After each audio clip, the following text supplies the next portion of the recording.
होइन जहिले बिहान बिहान पूजा गरेर घन्टी बजाएर डिस्टर्ब गर्ने बाउले आज पूजै गरेनन् कि क्या हो? घन्टी बज्दैन त।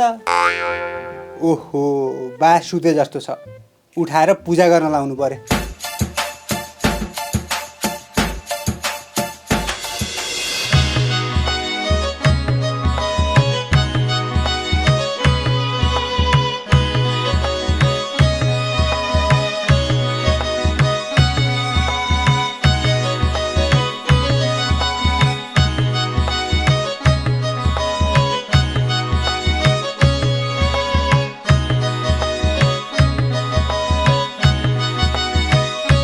खै त पूजा गरेर सूर्य नमस्कार गरिसकेछ, घन्टी बजाउँदैन।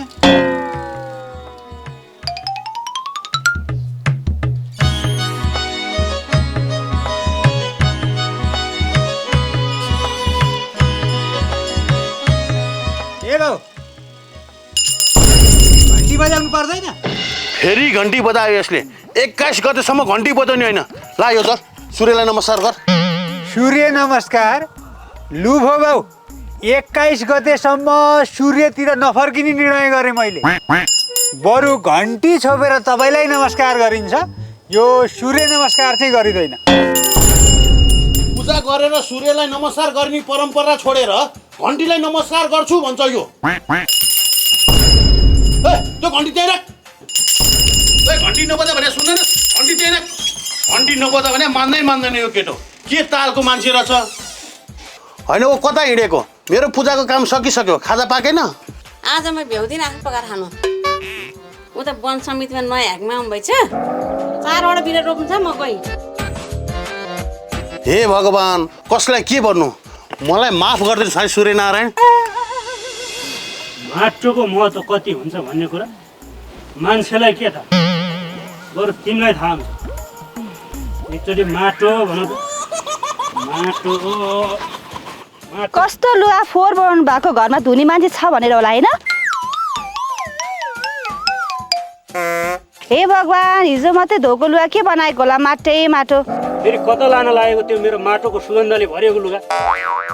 फेरि लगेर विदेशी शराबले धोला। 21 गतेसम्म धुने होइन मेरो लुगा।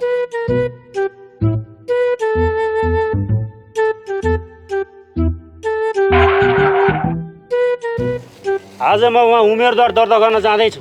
शुभकामना भन्नु पर्दैन? शुभकामना त भन्नुपर्छ नि यार। आफ्नै मान्छेलाई वास्ता छैन, त्यति चाहिँ अब शुभकामना त म आफै भनिहाल्छु। शुभकामना छ मलाई।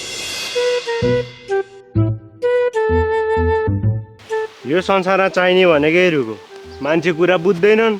रुख बिना अक्सिजन छैन, अक्सिजन बिना मान्छे। हे रुख देउता, ए त्यहाँ रुख नकाट। खेत जोत्नु परेन? हलो बनाउनलाई रुख काट्न लगाएको। हलो बनाउने रे? हलोले खेत जोत्ने जमाना गइसक्यो। अहिले त ट्र्याक्टरले जोत्ने। ऊ त्यहाँ हेर, ऊ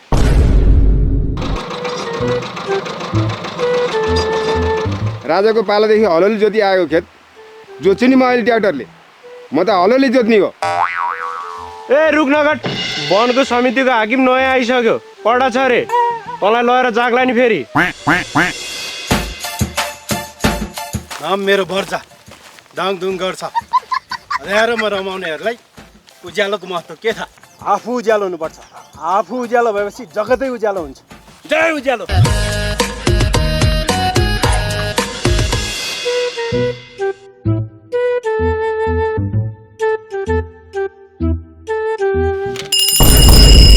ए बाउ, सूर्यग्रहण लागेको बेलामा खानु हुँदैन भनेर तिमीले आफै सिकाएको होइन? आज त ल्याम ल्याम भात खाँदैछौ त। खोइ खोइ कहाँ लाग्यो सूर्यग्रहण? लु देशैभरि सूर्यमा ग्रहण लागेको छ, हाम्रो बाउ लागेको छैन भन्छन्। यस्तो ग्रहण लागेको बेलामा खानु हुन्छ? हुँदैन। खायो भने पनि घन्टी बजाएर खानुपर्छ बाउ। फेरि घन्टी बजायो। घन्टी नबजा भने सुन्नुहोस्, 21 गतेसम्म घन्टी नबजा, मेरो सातो जान्छ। जय माटो, जय माटो। ए यो माटोको मान्छेलाई ओछ्याउनु दे। ए नो नो नो, यो विदेशी शक्तिको गन्ध आउने चगटीमा बस्नुभन्दा यही माटोमै ठिक छ। भुइँमै बस्ने भए पनि तपाईँले हाम्रो घरमा घन्टी बजाएर स्वागत छ है दाइ। यो अर्काको देशमा बनेको घन्टीले स्वागत नगरौँ, बरु जति सक्छ माटोले स्वागत गरौँ।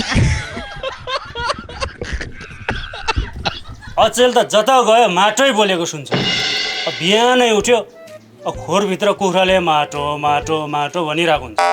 अब यसो गोठतिर गयो भैँसीले माटो भन्छ। जता गयो त्यतै माटो। ओ नानी के लिएर आएको झोलामा?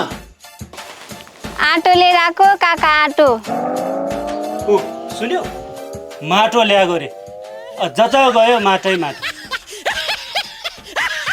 सूर्यबहादुर काका तपाईँ पनि के यो विदेशबाट ल्याएको चामलको भात खाइरहेको? आफ्नै देशको माटो खानुहोस्।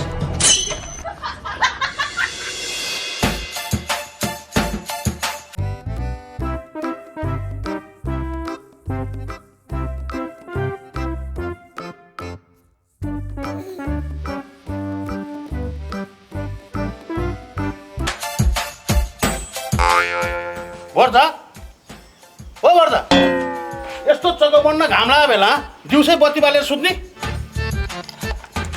दिउँसो बत्ती बालोस् कि राति बत्ती बालोस् तिमीलाई के मतलब? कस्तो देशै उज्यालो भएको सपना देखिरहेको थियो, बिचमा झ्याप्पै अँध्यारो पारिदियो। के भन्नु आगो भन्? तल बाटोमा आउँदै थिएँ, दिउँसै बत्ती बलेको देखेर हेर्न आएको। बाटोबाट देखेको भए भइहाल्यो नि त, किन यहाँ आउनु पर्यो?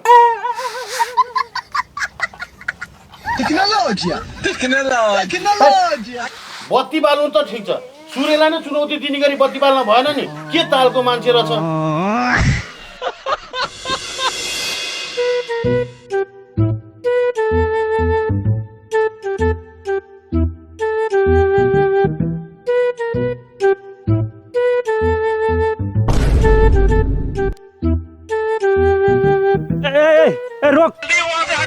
रोक रोक माटोमा विषादी छर्छ त्यहाँ। माटोमा विषादी छर्छ। ए माटोमा विषादी मिसाउँछस्? त्यो विषादी फालिहाल। यो विषादी फालिहाल। यो माटोमा विषादी मिसाएको मन पर्दैन मलाई। अबदेखि माटोमा विषादी मिसाउने होइन। मेरो बारीमा विषादी मिसाउ कि औषधि मिसाउ, तँलाई के खाँचो? बल्ल बल्ल किनेर ल्याएको औषधि फ्यालिदिन्छस्, तँलाई नमारी छाड्दिनँ म। लु आमा, तपाईँको पालाका नेताहरू सब बुढा भएर देशलाई पनि बुढो बनाइसके। योपालि स्वच्छ मनले घन्टी बजाइदिनुहोस् त। पोला पोला पोला पोला माथि सूर्यनारायण हुँदा हुँदै किन घन्टी बजाएको?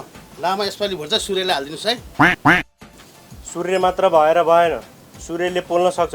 यसो छाहारी पनि चाहियो नि आमा, रुखलाई चाहिँ नबिर्सिनु है। उज्यालो बिनाको संसार अँध्यारो हुन्छ, त्यसैले आँखा चिम्म गरेर तिमीलाई भोट दिनुहोस् आमा। माटो आयो माटो माटो माटो। माटोलाई भोट हाले छैन कुनै घाटो। लु आमा माटो छैन त जगतै छैन, त्यही भएर एक भोट माटोलाई।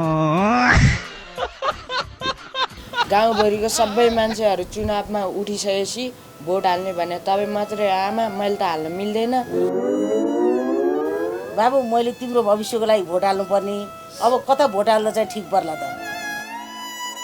हाम्रो भन्दा नि राम्रो भिजन भएको मान्छेलाई छानेर भोट हाल्ने हो आमा। तपाईँहरू ढुक्क हुनु, तपाईँहरू मध्येमा एउटालाई भोट हामी पक्कै दिन्छौँ। सुन पायो सबले देखो खोमसो भट्टर राम्रो मञ्चे हेरिरहनम जा